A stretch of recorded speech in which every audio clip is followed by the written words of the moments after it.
Me deem 1 minuto. Eu quero deixar uma coisa na nossa frente o tempo todinho, durante a noite.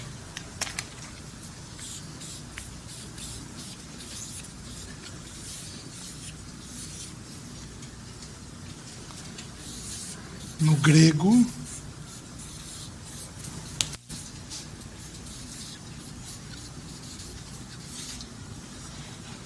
que é igual. Qual o significado de ansioso no grego?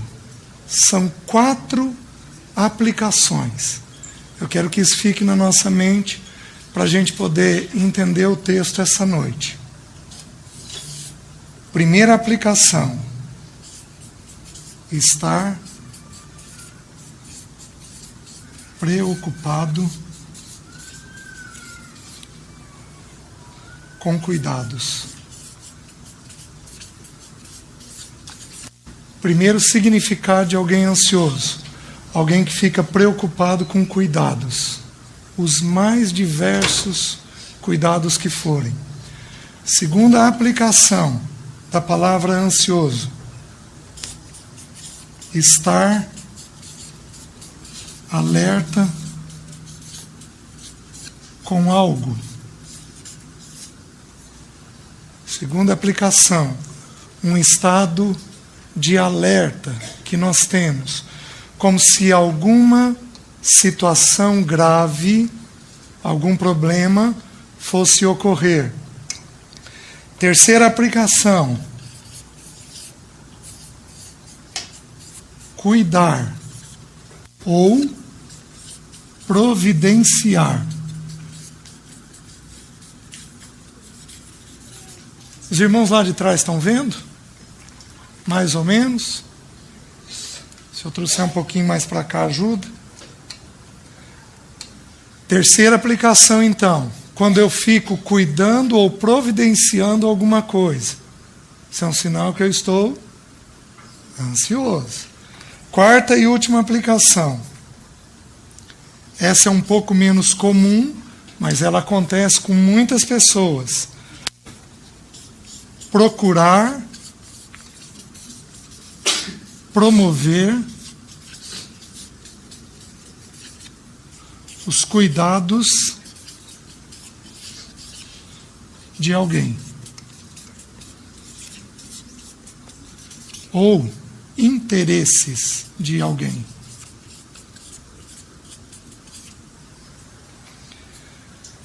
Nós vamos estudar essa noite no que eu vou considerar talvez a principal menção prática, excluindo Mateus 6, que o nosso Senhor disse sobre como nós lidamos e nos libertamos da ansiedade.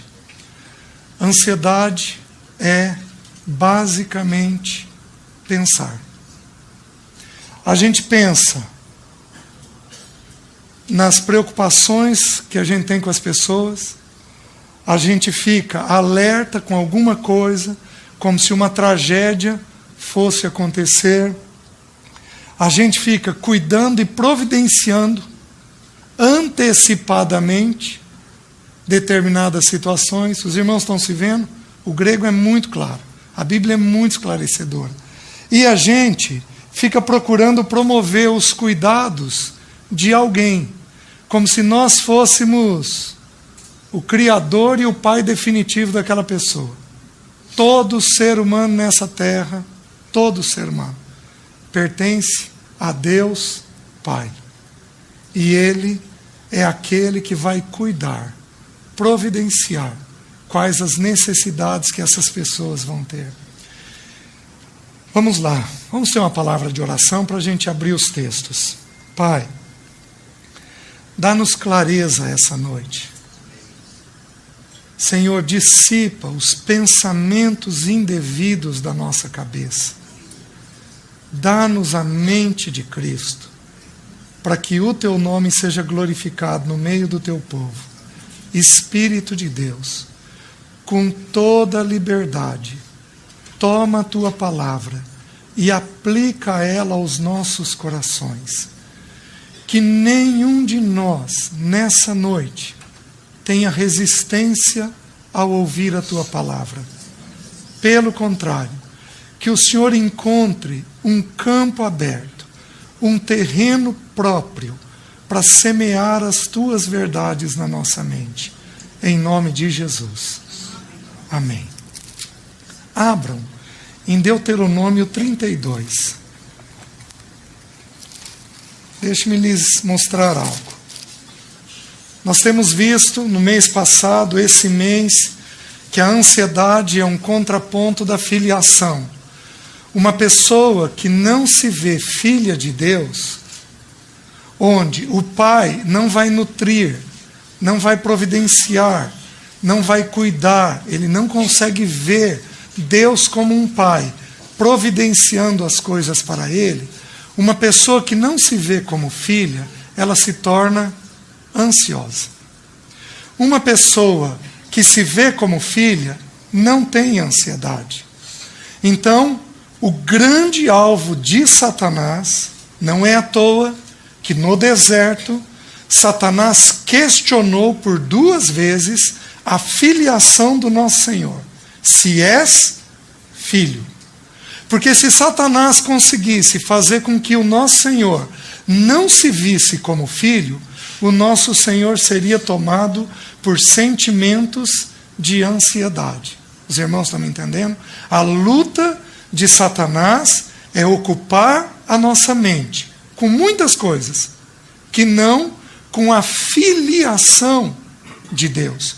Porque a filiação de Deus produz um povo descansado.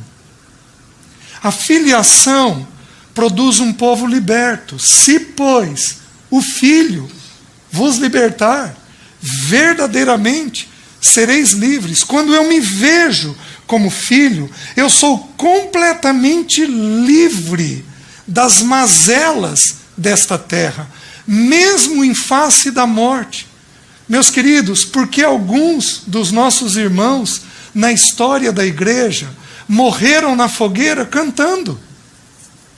Só tem uma explicação. Eles se viam como filhos.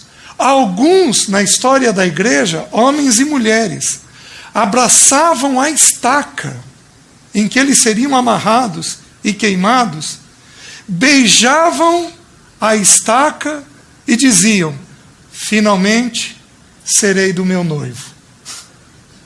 O que leva uma pessoa, ante a uma morte desse tipo, a ter uma segurança tão grande, uma paz, como nós vamos ver, que excede o entendimento? O que leva uma pessoa a ter essa atitude? Só uma coisa: a segurança de que ele é filho de Deus e que nada lhe falta.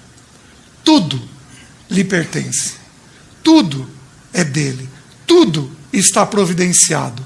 Tudo que ele tem necessidade, ainda que seja uma estaca, tudo que ele tem necessidade está providenciado por esse Pai eterno. O livro de Deuteronômio, possivelmente no mês de abril, se o Senhor nos permitir, nós vamos abrir alguns textos do livro de Deuteronômio, olhando a paternidade de Deus. Deixe-me lhes mostrar essa questão da ansiedade de uma pessoa ansiosa, aqui nesse texto. O versículo 9, Deuteronômio 32, 9, diz assim: porque a porção do Senhor é o seu povo, Jacó é a parte da sua herança. Ele está dizendo assim, que nós somos a porção dele. O salmista sempre diz que a porção nossa é ele. Agora ele está dizendo o inverso. Está dizendo assim: nós somos a porção do Senhor. E aí, olha a maneira pela qual ele nos resgata. Achou numa terra deserta, num ermo solitário, povoado de uivos. O que te lembra isso? Imagina um deserto com uivos durante a noite, com animais durante a noite. É assustador? Imagina sons estranhos durante a noite, sem você poder ter um controle. Nós temos que lembrar que não tinha luz elétrica. Nós temos que lembrar que não tinha facilidade de ver as coisas. Imagina uivos entrando no ouvido deles. Meus queridos, promove preocupação com cuidados, promove ficar alerta com algo, promove cuidar ou providenciar alguma situação para eu me ver livre de alguma tragédia. Os irmãos estão entendendo? Todos nós, quando fomos resgatados com muitos uivos na nossa mente. São muitas preocupações na nossa mente. Preocupação com o futuro, preocupação financeira, preocupação com filhos, preocupação com o parceiro, preocupação com a imagem, com a igreja, preocupação com família, com pai, mãe, preocupação com doença, preocupação com morte. Todos nós, não há exceção. O Senhor, quando Ele nos encontrou numa terra deserta, e a nossa mente era rodeada de muitos uivos, de muitos pensamentos, de muitas preocupações. Os irmãos estão conseguindo entender? E é ali que o Senhor deseja trabalhar. Vocês se lembram de Elias ontem? O fogo, o terremoto, o vento, tudo isso são uivos que ficam passando na nossa mente, mas nós não alcançamos de início aquela mente descansada, em que apenas o suave cisil do Espírito Santo de Deus é falado dentro dela. Oh, meus amados, esse é o anseio do Espírito de Deus. Aquietar o nosso coração, a nossa mente, de tal forma que nós possamos receber o que Ele tem para comunicar para nós, receber os segredos do amado da nossa alma, receber a intimidade desse amado da nossa alma. Se a nossa mente não for aquietada, nós não conseguimos receber essas porções que o Senhor tem para nos derramar. Os irmãos estão conseguindo entender? Esse texto que nós vamos estudar já, que é o texto de Filipenses, ele ensina como educar a nossa mente para nós sairmos de um estado de ansiedade e nos vermos num estado de completo descanso diante de Deus. Os irmãos estão conseguindo entender isso? Vejam mais, abram em 1 Coríntios, capítulo 3, um texto muito conhecido. Vejam o que diz, versículo 14. Ora, o homem natural não aceita as coisas do Espírito de Deus porque eles são loucura, e não pode entendê-las porque elas se discernem. Desculpem. 1 Coríntios, capítulo 2, versículo 14. Desculpem, muito obrigado. Ora, o homem natural não aceita as coisas do Espírito de Deus, porque eles são loucura, e não pode entendê-las porque elas se discernem espiritualmente. Porém, o homem espiritual julga todas as coisas, mas ele mesmo não é julgado por ninguém. Por que ele não é julgado por ninguém? Porque ele próprio já se julgou, já fez um julgamento pessoal de si mesmo. Pois quem conheceu a mente do Senhor para que o possa instruir? Nós, porém, temos a mente de... Vamos falar juntos? Nós, porém, temos a mente de Cristo. Mas, meus queridos, é uma mente de um recém-nascido. Porque a gente nasceu de novo. É uma mente que precisa ser formada. É uma mente que precisa ser ensinada a permanecer quieta. Quantas vezes com um filho pequeno, se o filho é um pouquinho mais agitado, ele escapa de perto da gente. E você faz o quê? Volta aqui. Fica aqui do meu lado. você educa a mente da criança a pensar de forma adequada. Nós temos a mente de Cristo, mas essa mente precisa se libertar dos uivos. A nossa mente natural precisa se libertar dos pensamentos, dos uivos antigos que nós temos, para que então a mente do nosso Senhor possa ser desenvolvida dentro de nós. Os irmãos estão conseguindo entender? Ela é desenvolvida pela leitura da palavra. Ela é desenvolvida pela oração.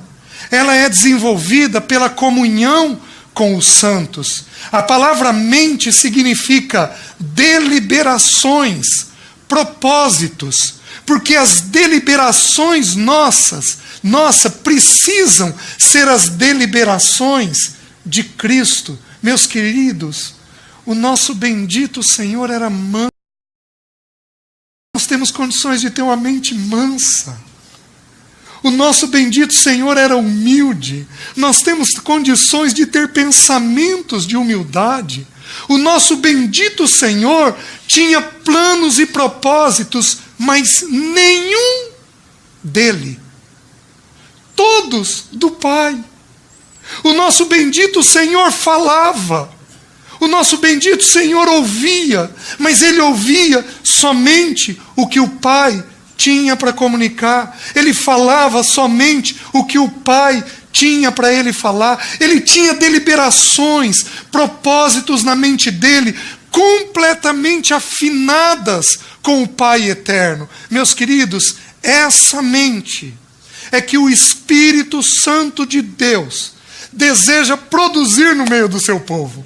Um povo que então se torna forte, determinado. Um povo que cala quando é para calar. Um povo que fala quando é para falar. Um homem que ora quando precisa orar. Um homem que levanta os joelhos do chão e age quando precisa agir, como foi com Esdras. Que os irmãos viraram para ele e falaram: Esdras, levanta, não é hora de orar.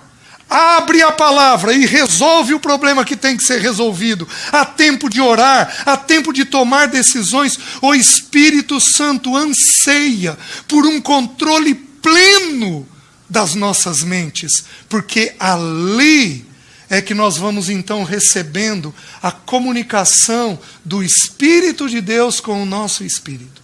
E a nossa alma passa a ser plenamente governada pelo Espírito Santo de Deus. Os irmãos estão entendendo? Esses uivos têm que cessar. Nós temos irmãos com uivos de 20, 30 anos. Nós temos irmãos com angústias de 40, 50 anos. Não vencidas, não tratadas, não libertas. Na mente dele isso não pode. Isso não pode, não é natural para o povo de Deus. O povo de Deus é um povo liberto. O povo de Deus é um povo de esperança.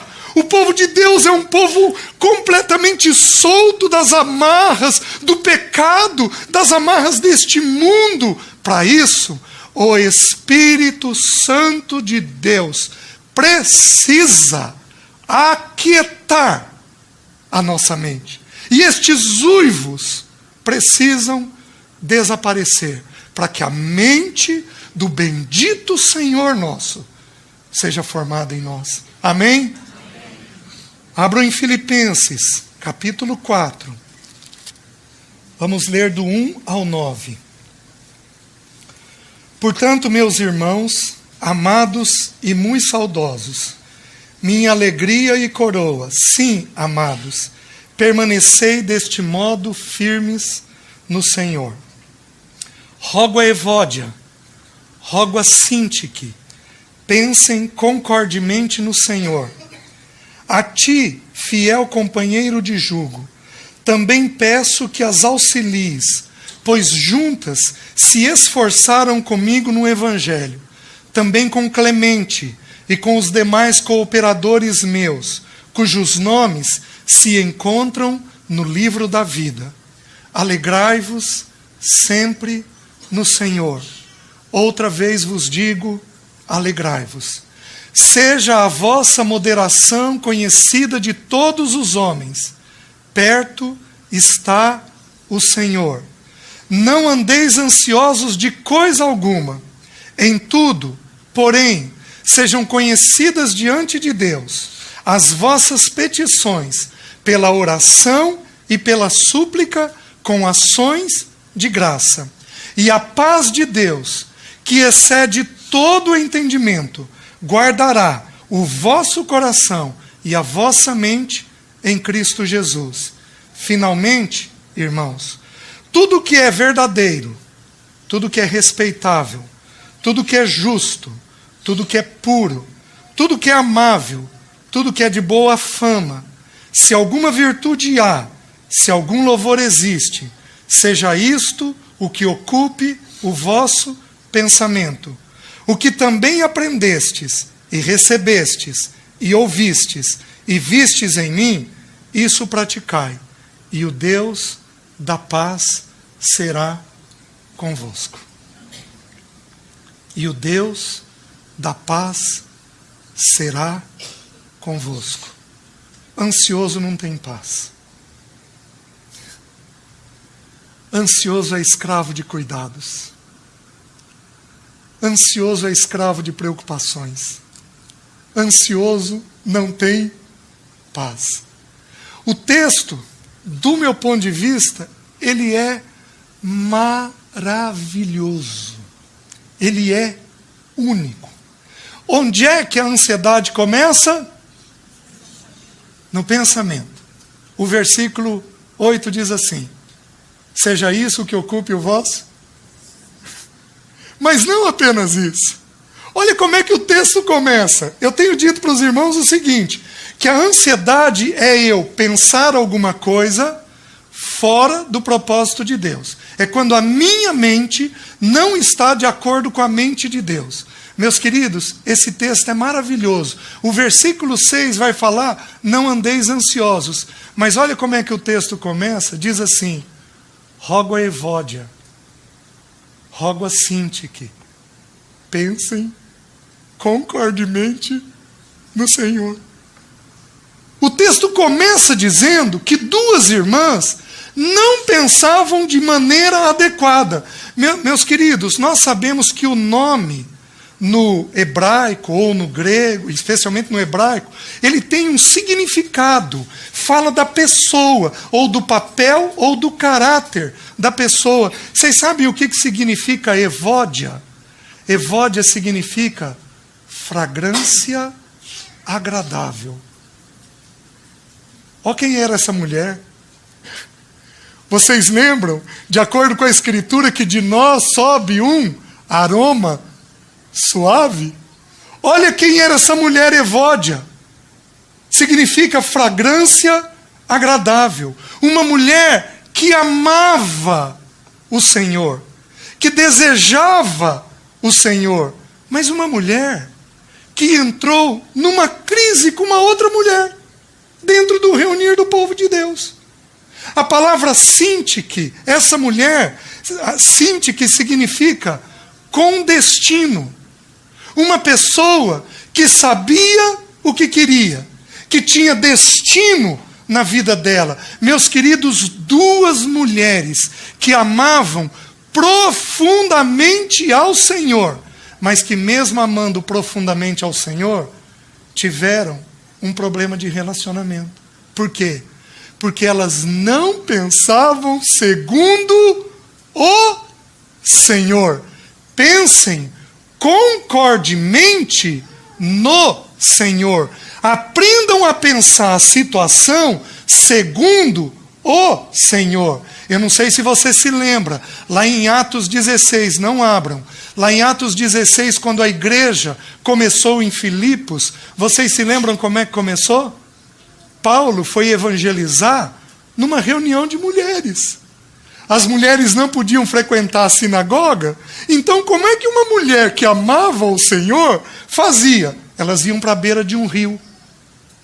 E lá, numa reunião de oração, elas buscavam ao Senhor. Uma igreja que começou com um grupo de mulheres evangelizadas. Mulheres que amavam ao Senhor. Só que nós precisamos entender que, apesar de amarmos o Senhor, como foi o caso de Elias, nós podemos simplesmente ter pensamentos que não são de acordo com o Senhor. E, meus queridos, aí o diabo é sutil. Porque eu começo com um pensamento indevido e eu termino brigando com o irmão. Rogo a Evódia, rogo a Cíntia que pensem concordemente no Senhor. Então, o alvo do texto é nos ensinar o seguinte, que nós precisamos cuidar para que a nossa mente sempre tenha as deliberações e os propósitos de Deus. Por mais espirituais que sejamos, por mais que sejamos uma fragrância agradável, por mais que sejamos uma pessoa com destino, determinada a um alvo, eu posso ter pensamentos que não são segundo o Senhor. E isso aparece com problemas de ordem pessoal depois. Os irmãos estão entendendo? Aí ele diz assim: a ti, fiel companheiro de jugo, também peço que as auxilies, pois juntas se esforçaram comigo no Evangelho, também com Clemente e com os demais cooperadores meus, cujos nomes se encontram no livro da vida. É interessante, porque ele emite quem é o companheiro de jugo. Ele não fala o nome, mas ele usa o nome de Clemente. Vocês sabem o que significa Clemente no hebraico? A palavra Clemente significa misericordioso. Porque, irmãos, quando eu estou com alguém e o meu pensamento com ele não é o mesmo, eu lanço mão de uma atitude. Qual atitude? Misericórdia. Eu lanço mão da atitude de misericórdia, de entender a escravidão da mente do outro, de não pensar segundo o Senhor. É interessante as pessoas que o Espírito Santo arranjou dentro do texto. Clemente, ajude essas irmãs. Misericórdia, ajude essas irmãs. Compassivo, ajude essas irmãs. Meus queridos, a nossa mente, para ela ser ganha, nós vamos precisar de muita misericórdia do nosso papai. Nós vamos precisar de muita misericórdia do marido, da esposa, dos filhos, até que a nossa mente seja completamente dominada pelo nosso Senhor. E nós tenhamos então a mente de Cristo dentro de nós. Vocês estão conseguindo entender? Mas ainda não começou o texto sobre ansiedade. O texto sobre ansiedade começa no versículo 4. Ele começa então a nos ensinar quais são os antídotos para não vivermos dentro da ansiedade. Os irmãos estão entendendo? Então, nós vamos lançar mão de alguns antídotos aqui, para nós não vivermos dentro da ansiedade. 4 coisas que nós vamos aplicar, que nós vamos educar na nossa mente. Eu vou incluir uma quinta. 5 coisas que nós vamos educar a nossa mente. 4, e depois ele joga mais uma atitude. Mas eu vou trabalhar em primeiro lugar essas 4. Quais são os 4 elementos que fazem o povo de Deus não ser ansioso? O primeiro diz assim: alegrai-vos sempre no Senhor. Outra vez vos digo, alegrai-vos. Presta atenção. A Bíblia, ela se esclarece. A Bíblia, ela explica ela própria. Toda vez que aparece 2 vezes, em verdade, Alegrai-vos, outra vez vos digo, alegrai-vos. Quando aparece duas vezes, nós precisamos lembrar do texto de José. Lá, não abram, lá em Gênesis 41. Deus concedeu a Faraó um sonho dúplice. O sonho das espigas e o sonho das vacas.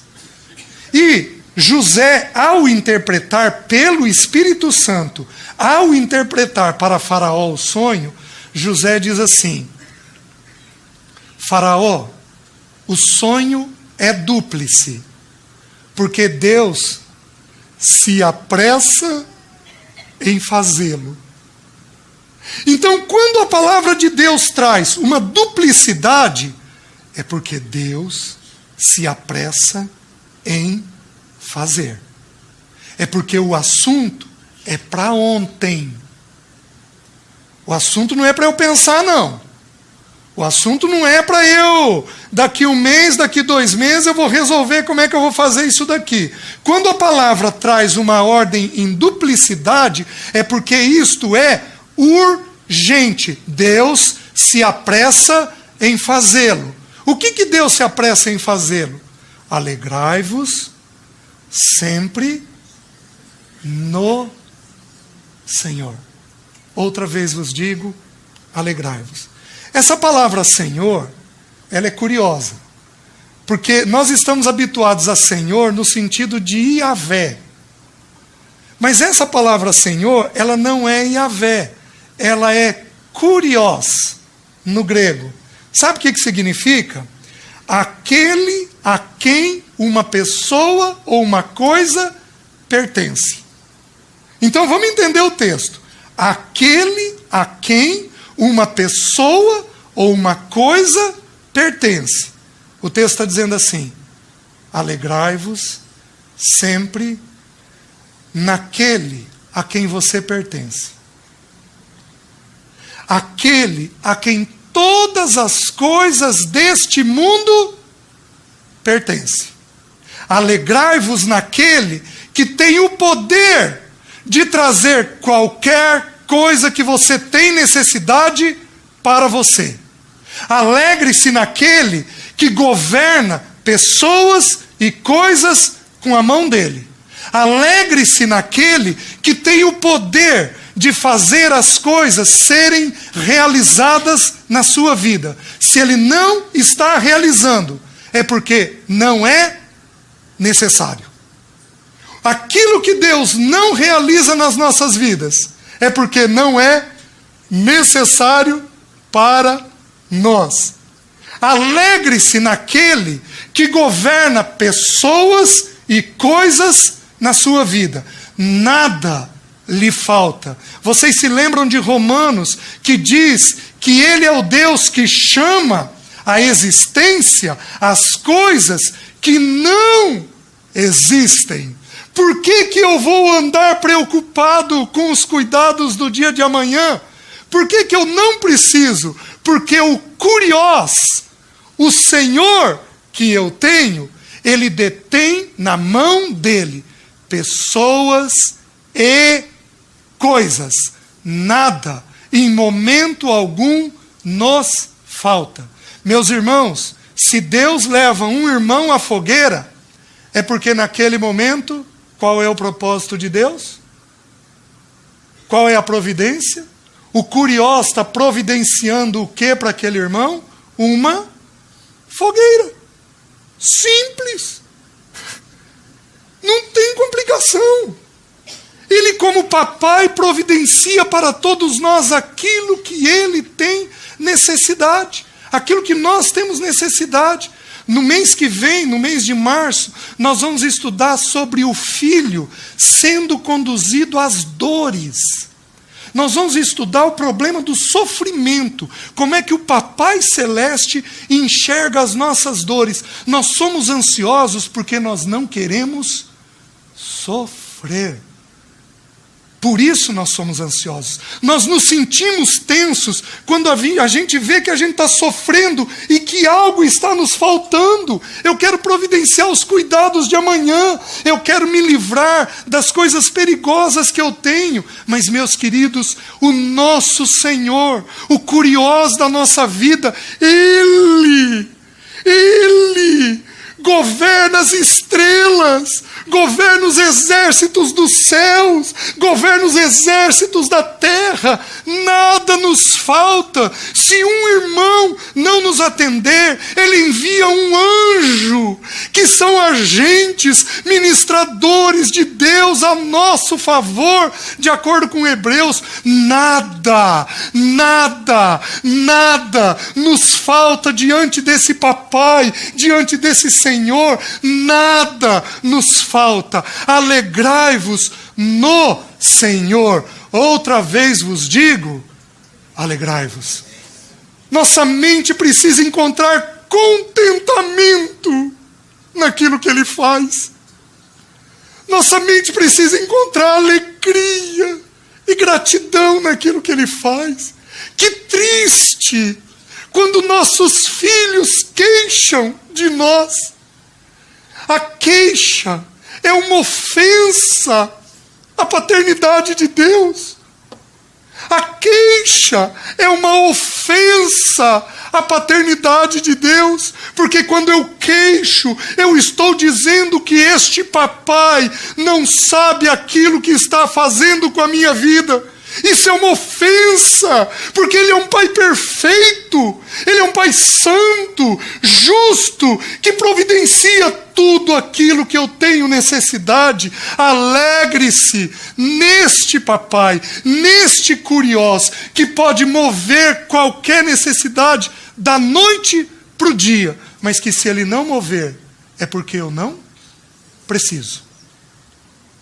Os irmãos estão entendendo? Mas não. Nossa alegria nas coisas. Ganhei isso, fiz aquilo, obtive aquilo, veio tal coisa, veio tal irmão. Nossa alegria é nas coisas. E nossa alegria não é no Senhor. Quando nossa alegria é nas coisas, nós vivemos no plano terreno. Mas quando a alegria é no Senhor, nós vivemos no plano espiritual. Os irmãos estão conseguindo entender? Alegrai-vos neste curioso, naquele a quem todas as coisas pertencem. Você é queixoso com pai e mãe? Quando filho, você já foi queixoso com pai e mãe? Pois eu vou te dizer algo. Isso foi ofensivo a seu pai e sua mãe. É uma verdade que tem pai e mãe que fazem coisas tristes com a gente. Mas quando a gente queixa de pai e mãe, nós temos uma facilidade muito grande de nos queixarmos da paternidade celeste. Você é grato a pai e mãe? Pai, mãe, obrigado. Obrigado por isso, obrigado por aquilo. Obrigado até pelas coisas que me faltam. Muito obrigado. Você tem gratidão, porque quando você aprende neste plano terreno a ter gratidão pelas coisas, a ver alegria até na falta, quando você aprende isso, é muito fácil você ver esse curioso, você ver esse Senhor e você ter alegria neste Senhor. Meus queridos, Paulo vai dizer um pouquinho mais para frente, nós não vamos estudar, mas ele vai dizer assim: aprendi a viver contente em toda e qualquer situação, tanto de escassez quanto de fartura, tanto sei estar honrado quanto sei estar humilhado. Por que Paulo se adaptava com gratidão a qualquer situação que Deus trouxesse? Porque em todas as coisas ele via o curioso. Ele via aquele a quem todas as coisas pertencem. Se faltava, ele entendia que eu não necessito. Se sobrava, ele entendia que bondade do meu papai. Ele via sempre dessa forma e mantinha o coração dele sempre alegre. Primeira coisa. Segunda verdade. Seja a vossa moderação conhecida de todos os homens. Perto está o Senhor, o curioso. Os irmãos se lembram que quando eu estou, lembra de Elias, com expectativa, eu fico mais agitado? Eu fico fazendo coisas, eu vou me preocupar, eu vou ficar alerta, eu vou providenciar, eu vou atrás de ajeitar as coisas. Prestem atenção. Quando a gente fica ansioso, a gente perde a moderação. Dorme muito, dorme pouco. Tem irmãos que ao ficarem ansiosos perdem o sono. Tem irmãos que ao ficarem ansiosos ganham sono. Vão dormir mais do que o necessário. Comem pouco, comem muito. Tem irmãos que ao ficarem ansiosos é um trator.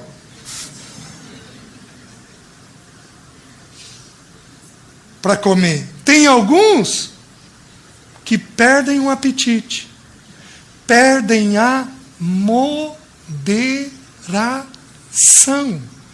perdem a suavidade. A palavra moderação significa algo conveniente, algo suave, algo gentil. Seja a vossa moderação conhecida de todos os homens. Qual é um dos principais elementos para eu saber quem no nosso meio está ansioso? Eu vou olhar a moderação.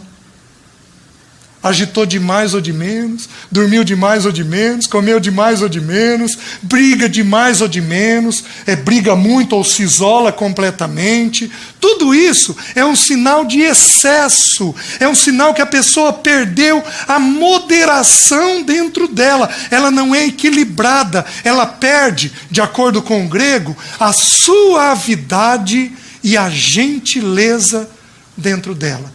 Seja a vossa moderação. Quando eu não tenho alegria, eu vou atrás dos cuidados. Eu vou ficar alerta porque alguma coisa vai acontecer. Eu vou providenciar as coisas que eu entendo que eu preciso para mim. E aí eu perco a moderação. Então, o primeiro elemento é: alegre-se no Kurios, neste Senhor, que tudo providencia, que tudo lhe pertence. A segunda atitude: seja a vossa moderação, mas aí ele aperta. Conhecida de todos os homens. Mulher, teu marido é moderado? Sussurra aí no ouvido dele um sim ou não. Lembrando que a volta vai vir. Marido, tua mulher é moderada? Ou ela tem exageros dentro dela? Compra é um exagero. A gente já estudou isso lá atrás. Compra, sapato, bolsa, né? E vai por aí afora. Seja a vossa moderação. A suavidade e a gentileza é próprio de quem está alegre. Quando eu estou alegre no Senhor, eu sou suave. Se você não está suave, se você não está gentil, é porque você não está alegre no Senhor. Os irmãos estão entendendo como é que funciona? Então, o primeiro elemento, eu busco alegria no Senhor. O segundo elemento, eu busco a moderação diante das pessoas. Eu tenho que atingir um ponto de tratar as pessoas com o devido equilíbrio. Meus queridos, como que o nosso Jesus era? Gentil, dócil. Vocês lembram ele com aquela mulher sírio-fenícia? Vocês lembram ele não atendendo aquela mulher? E aquela mulher clamando: Senhor, liberta minha filha, liberta minha filha. E o Senhor indiferente, aparentemente, porque o nosso Senhor é indiferente? Não.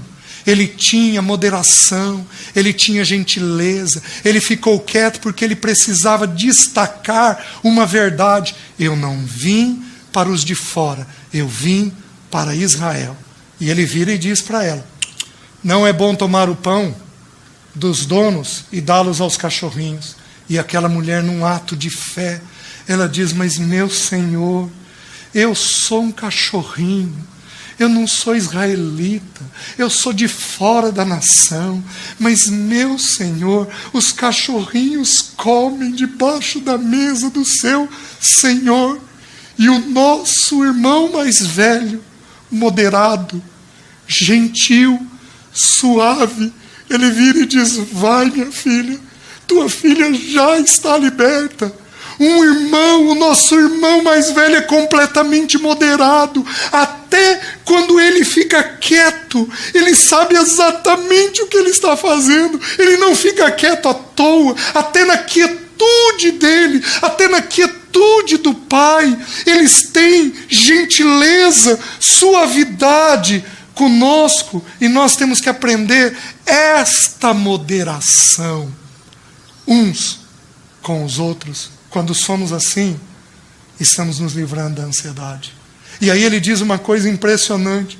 Ele repete de novo: perto está o curioso. Perto está aquele a quem todas as pessoas e todas as coisas pertencem. Então por que você está agitado? Eu lembro até hoje, eu era muito agitado. É muito, né? Meus queridos, eu era tão agitado que um dia eu estava lendo um livro. Segurei o livro aqui, estava lendo o livro com uma tesoura na mão. E eu estava com uma camisa de seda. Quando eu vi, a tesoura enroscou. Eu tinha picado a camisa, sem perceber. Porque a pessoa que não é moderada, ela não tem percepção das coisas que estão acontecendo. Ela não tem suavidade. Teve que enroscar a tesoura para eu perceber que eu tinha picado ela inteira. Os irmãos estão entendendo? O apóstolo Paulo, ele está dizendo assim: perto está o Senhor, não se agite. Eu lembro, eu devia ter uns 18 anos de idade, nós íamos ter uma reunião, era uma celebração, acho que de final de ano, na igreja. Era uma igreja de bairro, bem pequenininho, onde o Senhor me colocou os primeiros anos da minha vida cristã.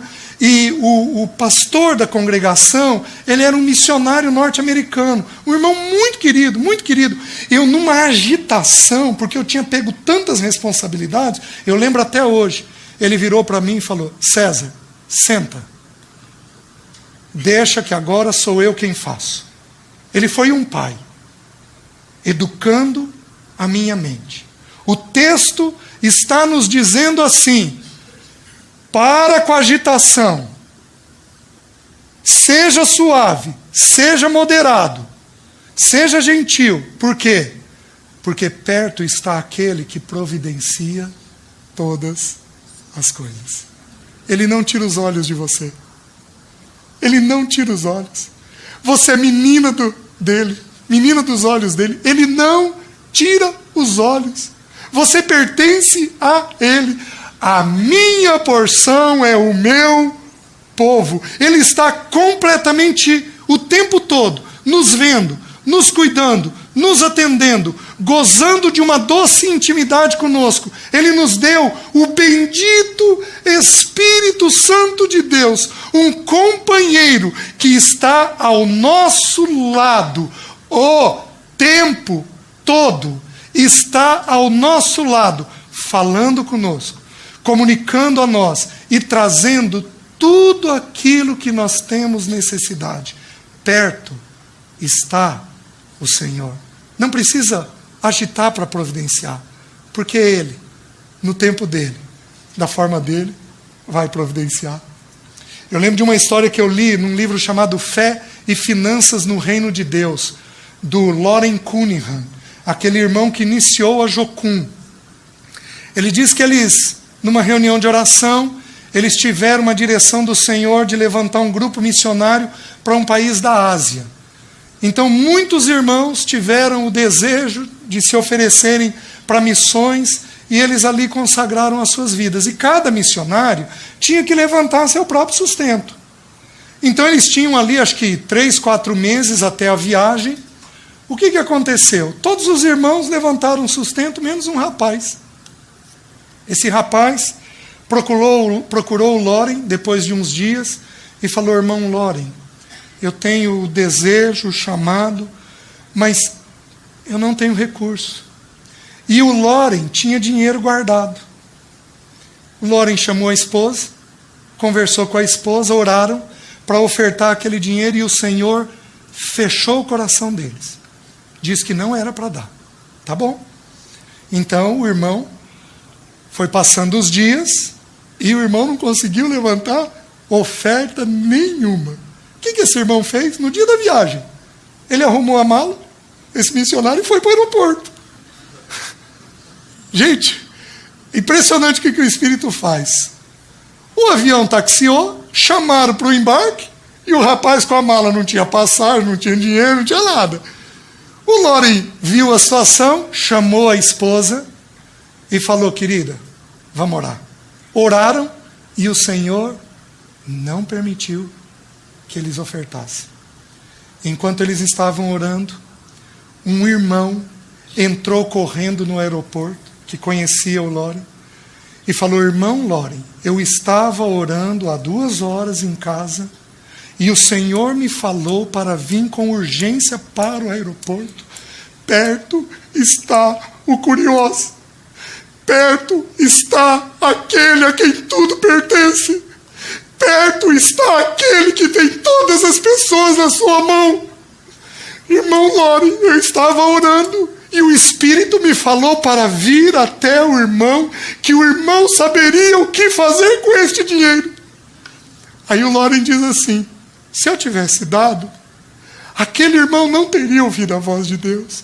Aquele outro não passaria pela experiência de fé, de depender de Deus. Meus irmãos, Ele é o curioso.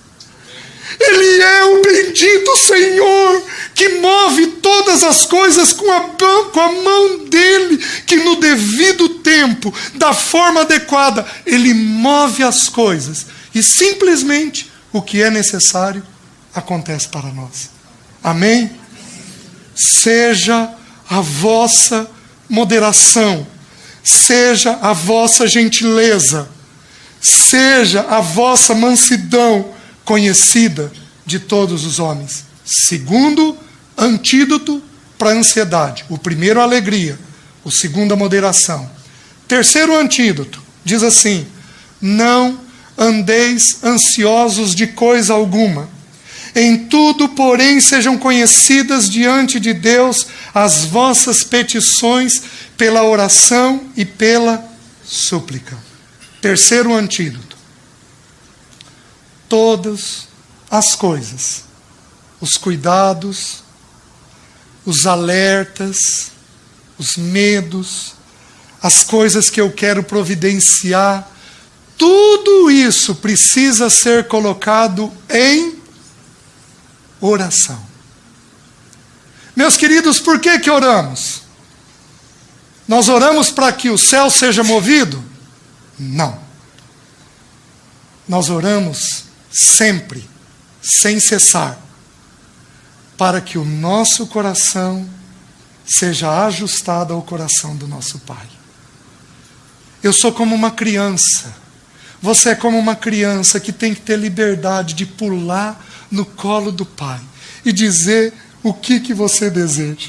Uma criança pula no colo de um pai, de uma mãe, e diz que está com medo, e diz que está com fome, e diz que quer ganhar um presente, e diz que tem desejo de tal coisa. Nós precisamos aprender a conversar com o nosso Pai Celeste, a abrir o nosso coração ao nosso Pai Celeste. Vocês se lembram de Elias ontem? Confessai, pois, as vossas faltas uns aos outros. Agora é um princípio muito parecido.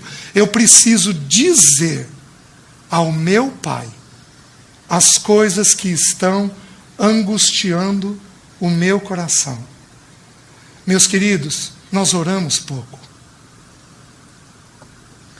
Nós apresentamos muito pouco diante do nosso Pai Celeste as inquietações da nossa alma.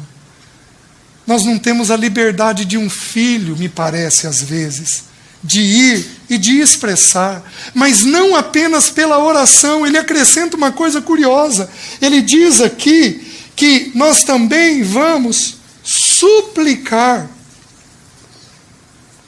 Sabe o que é suplicar? É uma privação, é uma penúria. Tenta entender qual é a diferença da oração e da súplica. Na oração, eu estou de tal forma que eu ainda consigo falar. Mas na súplica, eu estou tão angustiado, mas tão pesado na vida, que é só um gemido. Deus tem misericórdia de mim. Deus tem misericórdia de mim. Deus tem misericórdia de mim. Vocês lembram quando eu estava compartilhando sobre a minha crise de ser enterrado vivo? Deus não me deixa ser enterrado vivo. Deus não me deixa ser enterrado vivo. Deus não me deixa ser enterrado vivo. A gente está tão fraco, que nem a oração de forma normal sai. Nós estamos num estado de penúria, de aflição tal, que sai apenas um gemido de dentro de nós. E o Espírito pega essa oração e transforma ela diante do Pai Celeste, para nós sermos socorridos. Então nós precisamos aprender a orar. O que eu vou falar agora é uma sugestão minha. Você coloca entre aspas, porque não está nas Escrituras, não está no texto. Aqueles que têm uma mente muito acelerada, ore de forma audível. Não ora no pensamento, não. Porque se você orar no pensamento, tua cabeça te enrosca. De repente, você foi longe. Tem muito uivo lá dentro. Então o que você faz? De acordo com Mateus, entra na tua casa, fecha a tua porta e ora ao teu Pai que te ouve em secreto. Não é para gritar, não precisa de nenhuma reação, seja moderado, como diz o texto, mas ora de tal forma que você ouça, para você educar o teu pensamento. Tudo bem? Então, terceira lição, eu tenho que orar. E o fato é que nós oramos pouco. Orai sem. Então, quanto que eu tenho que ter de oração? Orai sem cessar. Angústia veio, apresentamos a angústia diante de Deus. Oramos ao nosso Pai Celeste, até que esse curiós seja formado dentro de nós e a gente entenda que Ele está perto de nós. Terceira lição. Quarta lição, quarto antídoto. Com ações de graça. Então eu termino de que forma? Com gratidão. Mas, gente, olha que coisa curiosa. Não andeis ansiosos. Não ande preocupado com os cuidados, não fique alerta com as coisas, não fique providenciando as coisas que você tem necessidade, toma cuidado de não se preocupar demais com os outros, toma esses cuidados, não andeis ansiosos. Em tudo, porém, sejam conhecidas diante de Deus. Isso daqui. E aí ele diz assim, com ações de... Aquilo que me falta, o que eu faço? Obrigado, Pai. O Senhor sabe o que eu tenho necessidade. E se o Senhor não está trazendo é porque eu não preciso. Aquilo que eu tenho medo, obrigado, Senhor, porque o Senhor cuida de mim. Nada foge ao teu governo. Meus queridos, a ação de graça equilibra o povo de Deus. A ação de graça equilibra o povo de Deus. E como eu estou dizendo, do meu ponto de vista, nada fere tanto a paternidade de Deus do que a queixa. Irmãos queixosos são irmãos que ferem a paternidade de Deus. É como se eu dissesse que esse pai não cuida de mim da forma adequada. cai um fio do teu cabelo sem que seu papai permita? Como é que você acha que alguém pode fazer o mal para você se o papai não permitir? Como é que você acha que um negócio pode não dar certo se o papai não fechar aquela porta? Sempre tenha gratidão no seu coração. Então esses 4 elementos me tiram da ansiedade. Alegrai-vos no Senhor, a moderação, a oração e a gratidão. Amém? Aí ele diz assim: e a paz de Deus, que excede todo o entendimento, guardará. Olha que curioso que ele faz. Ele está dizendo que existe uma paz que excede a compreensão. Como é que o irmão vai para a fogueira com paz? Porque a paz excede a compreensão.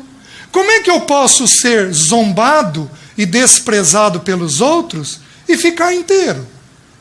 Como é que uma mulher pode não ser atendida pelo marido, não ser cuidada pelo marido e ficar inteira? Como é que um marido pode ser desrespeitado pela sua esposa e permanecer inteiro?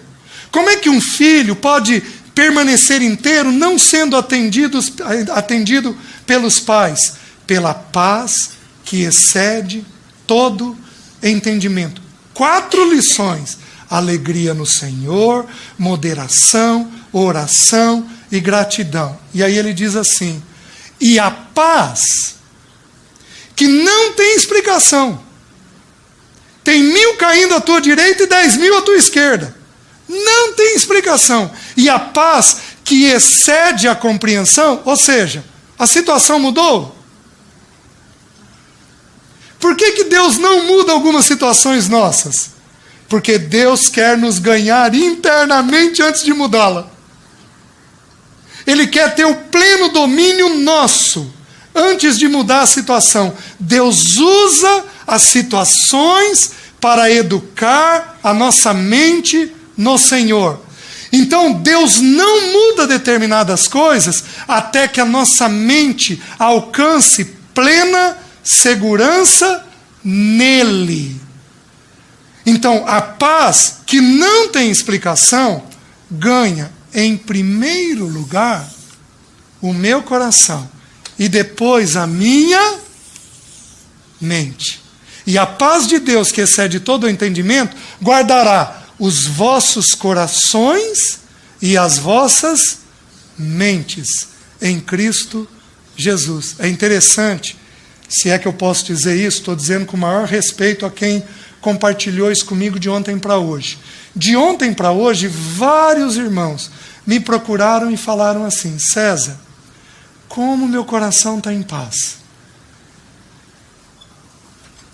Ouviram a palavra, viram o Curiós perto, viram a presença do Senhor, alegraram-se no Senhor, viram um modelo de um irmão arrebatado que sofreu os mesmos dramas que ele sofreu, e simplesmente a situação não mudou para esses irmãos. Eu não perguntei, mas eu tenho certeza que não mudou. A situação externa não mudou, mas a paz que excede todo o entendimento ganhou a emoção desses irmãos. E depois, então, ele ganha também a minha mente.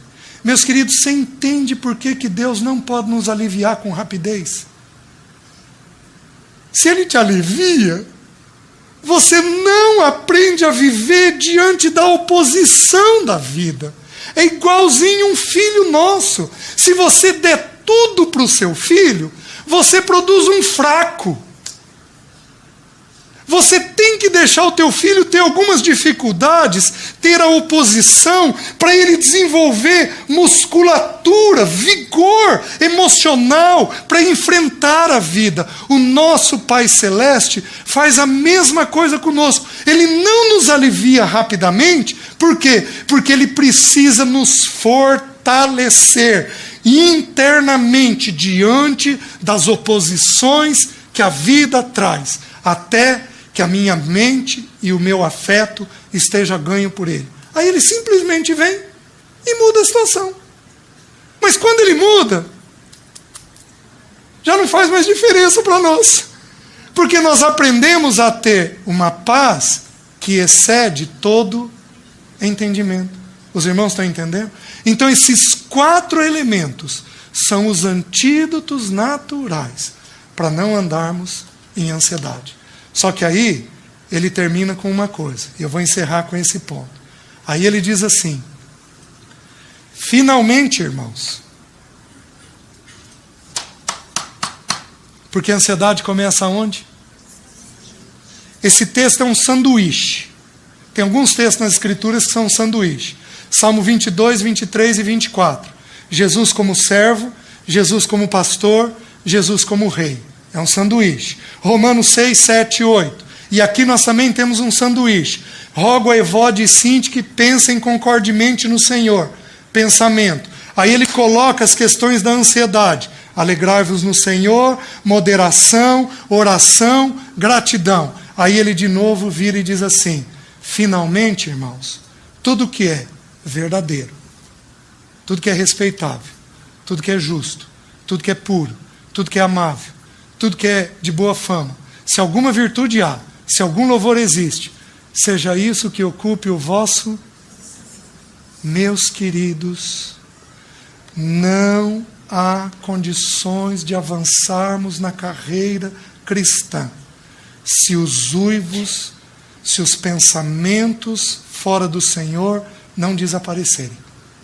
Não tem condições de crescermos. Nossa mente não discerne a palavra de Deus, nossa mente não entende a palavra de Deus.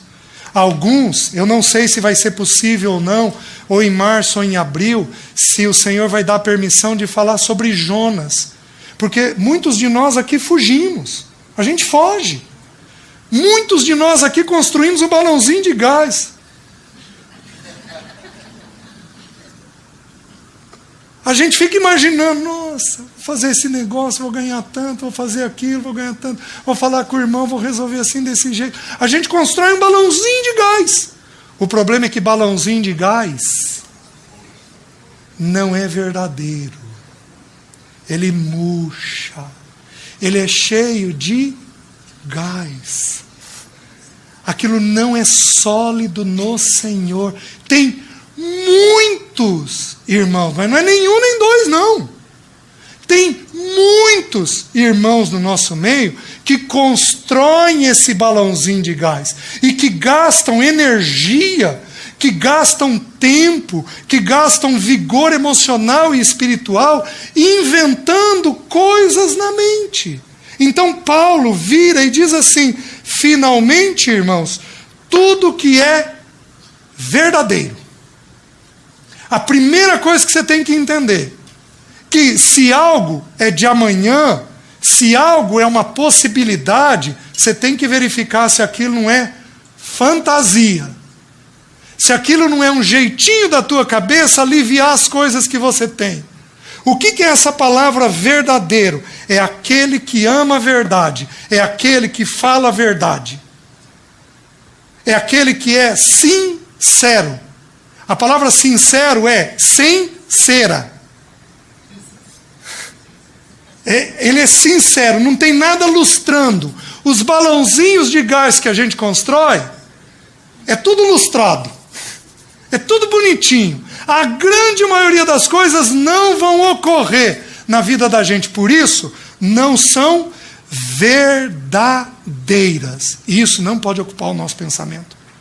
Vocês estão entendendo? O que a gente precisa fazer? Aqueles que são dados a criar fantasias, vou comprar, vou vender, vou abrir, vou fechar, vou em tal lugar, vou fazer tal coisa, vai ter festa disso, festa daquilo, vou reunir assim, vou reunir assado com os irmãos, vou fazer isso na minha casa, vou fazer aquilo outro na minha casa. Esses irmãos precisam começar a falar com os parceiros. Precisa começar a falar, para verificar se aquilo está de acordo com a verdade de Deus, ou está mais dentro da fantasia da cabeça da pessoa. Finalmente, irmãos, se é verdadeiro, mantém. Se é um balãozinho de gás, não provém do... O povo de Deus se ocupa com as coisas do Senhor, com as coisas que Ele traz. O povo de Deus não se ocupa com o dia de amanhã. Nós planejamos, mas nós não nos ocupamos com o amanhã. Nós não nos inquietamos com o amanhã. Planejar é abençoado, é santo, é correto, mas eu não vivo o dia de amanhã. Eu vivo o mal de hoje. Isto é ser verdadeiro. Viver a porção que o Senhor me reservou hoje. Os irmãos estão conseguindo entender? E aí eu vivo aquele drama ali. Pensar nas coisas que eu nem sei se vão acontecer, você nem sabe se vai acontecer. Gente, quantos de nós aqui sofremos desnecessariamente? Ai meu Deus, eu vou para lá, eu vou para cá, e se acontecer desse jeito, daquele jeito? Meus queridos, isto não é verdadeiro. Viva a verdade de hoje, porque aí a tua mente é preservada. Aí ele diz assim: tudo que é respeitável, tudo aquilo que é venerável, que é aquilo que produz honra, eu posso pensar. Aí ele diz: tudo que é justo. O que é justo? Tudo aquilo que tem virtude. Meus queridos, nós pensamos tão mal uns dos outros. Isso é tão triste no seio da igreja. Nós pensamos tão mal uns dos outros. Isso é tão triste no seio da igreja. Eu vou dizer uma das poucas coisas que me abate: se os meus filhos brigarem. Pela graça de Deus, não acontece. Mas se eles brigarem, isso vai me entristecer. Quando os irmãos atritam, o frescor do espírito vai embora. Nós temos que ser justo. Se você está vendo um defeito do irmão, o que é para você fazer? Orar. Preste atenção no que eu vou dizer. Tudo o que você enxergar é para você orar. Mas nem tudo o que você enxergar é para você pôr a mão. Não fale do irmão se o Senhor não quer te usar na vida do irmão. Mas se você viu alguma coisa no irmão, ore pelo irmão. Não coloque a mão nos filhos de Deus de forma indevida. Não coloque a mão. São filhos de Deus. São membros do mesmo corpo. Se eu machucá-lo, eu me machuco. Se ele sofrer com aquilo que eu estou falando indevidamente, eu sofro. Então seja justo com o irmão. Se você olhar um defeito do irmão, traga na sua mente de forma justa uma virtude que Deus depositou naquele irmão. Porque Deus depositou naquele irmão. Eu tive um chefe, eu trabalhei numa livraria evangélica muitos anos, ele era um missionário. Que coisa singular naquele irmão. Às vezes irmãos chegavam perto dele, porque pastor, fulano, ciclano, ele quietinho, ouvia tudo e ele terminava a conversa. Mas, meu querido, fulano tem isso que é tão bom, é tão importante. Isto é um pensamento justo. Isso é equilibrado. Isso é santo. Se você vê uma dificuldade na vida, na situação, levante uma providência na sua mente, para que você olhe sempre o que é delicado, perigoso, errado, mas que você também olhe sempre aquilo que é santo, correto e bom. Isso preserva a nossa mente. Os irmãos estão entendendo? Quantos irmãos aqui, homens, não cuidam das suas esposas? Sabe por quê? Porque são linguarudos e falam dos irmãos. A Bíblia diz que, por se multiplicar a iniquidade, o amor esfria. Homens que não amam sua esposa, seus filhos. Por quê? Porque não se libertam desse pensamento injusto que é ficar vendo o problema dos irmãos. Vocês estão conseguindo entender, irmãos? Aí ele diz assim: tudo aquilo que é puro. Essa palavra puro, ela é curiosa. Agnus significa puro de sensualidades. puro de faltas. Quantas vezes eu pedi para o Senhor, Senhor, me liberta da minha mente. Assim, é uma dádiva eu poder ajudar irmãos. Mas é uma tragédia eu fazer isso, porque eu ouço pecado o dia inteiro.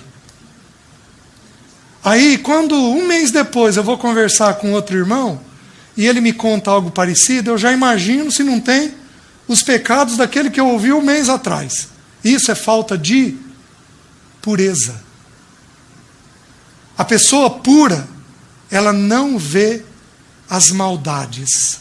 Ela não fica destacando as maldades. Jesus nos ensinou: eis que vos envio como cordeiro para o meio de lobos. Sede, pois, simples como a pomba e prudente como a serpente. Eu não tenho que ser malicioso. Eu não tenho que ser malicioso. Eu consigo ser puro e ainda assim me proteger das coisas indevidas que tem. Que mais? Tudo aquilo que é amável, tudo aquilo que é aceitável. O pensamento que você está tendo, você tem condições de falar com o teu parceiro?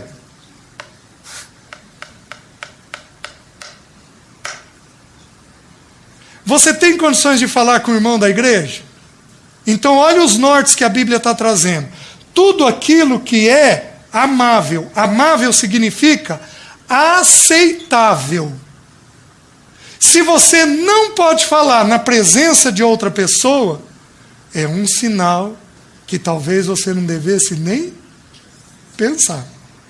Porque aquilo não é aceitável diante das pessoas.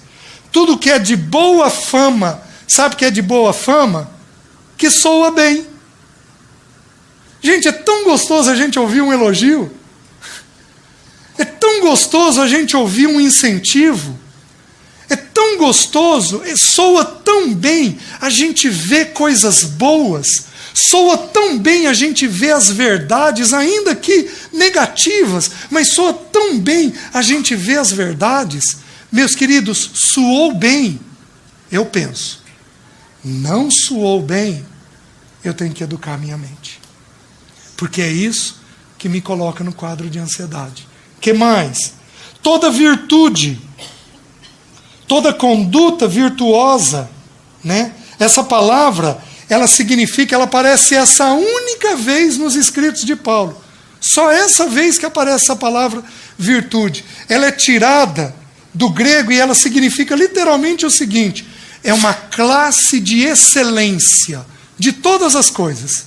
Ou seja, aquilo que é excelente, eu vou dizer. Aquilo que não é excelente, eu não vou ficar destacando. Os irmãos estão entendendo? A gente vira para um filho, que nota você tirou? Ô mãe, tirei 8,7. O que é uma classe de excelência? Querida, que legal, que notaço, vem cá, deixa eu te beijar. Mas tem alguns que viram e dizem o quê? Por que foi só isso? Por que você não tirou um pouquinho mais? Não viu a excelência do 8,7. Viu a deficiência do 1,3 que faltou. Os irmãos estão entendendo? O que é então essa virtude? É eu destacar a excelência das coisas. Você pega uma criança que você está ensinando a lavar uma louça. De que jeito que ela lava? Você está ensinando a dobrar uma roupa. De que jeito que ela dobra? Você está ensinando ela a conversar. De que jeito que ela conversa? Meus queridos, pegue a excelência das coisas e não deixe a tua mente ser ocupada sempre pelas coisas ruins e negativas. Os irmãos estão entendendo? Meus irmãos, só pelo Espírito, né? Seja isso o que ocupe o vosso pensamento. E a última coisa, se há louvor, seja isso que ocupe o vosso pensamento. O que é louvor? Se há aprovação. Nós não estamos falando de fazer, não. Nós estamos falando de... Essa era a mente do nosso irmão mais velho. Tudo que era verdadeiro, tudo que era respeitável, tudo que era justo, tudo que era amável, tudo que tinha virtude, tudo que tinha louvor, tudo que era de boa fama, era isso o que o nosso bendito Senhor pensava. Vós, porém, tem a mente de Cristo. Que o Senhor nos ajude. Amém? Vamos curvar nossas cabeças.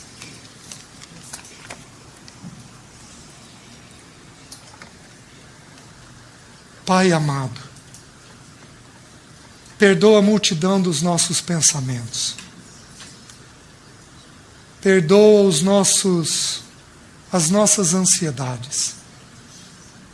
E, Senhor, nos ajuda a ser como teu filho, alegres em ti. Nos ajuda a ser como teu filho, moderado, sabendo que o Senhor estava perto. Nos ajuda a ser como teu filho, orando e suplicando por todas as coisas. Nos ajuda a ser como teu filho, com profunda gratidão em todas as coisas. Dá-nos a mente de Jesus. O Senhor diz que essa mente está dentro de nós. Espírito Santo de Deus, dissipa os uivos e nos dá os pensamentos de Cristo, para que o teu nome seja glorificado em nossas vidas. Em nome de Jesus. Amém.